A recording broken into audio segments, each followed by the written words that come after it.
పరిస్థితులు చూసేది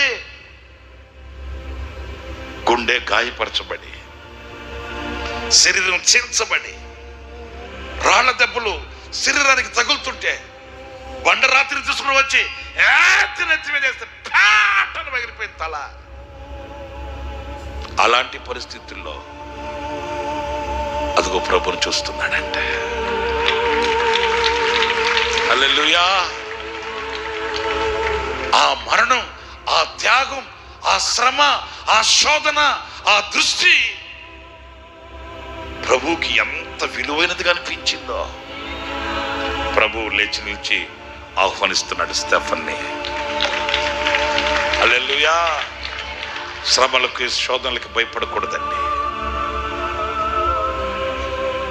లోకం విసిరే అగ్ని బాణాలకి మనం భయపడకూడదండి.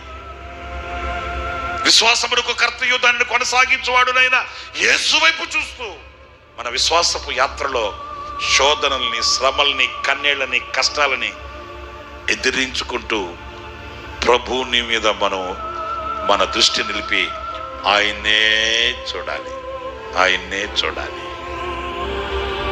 ఆమేన్, ఆమేన్.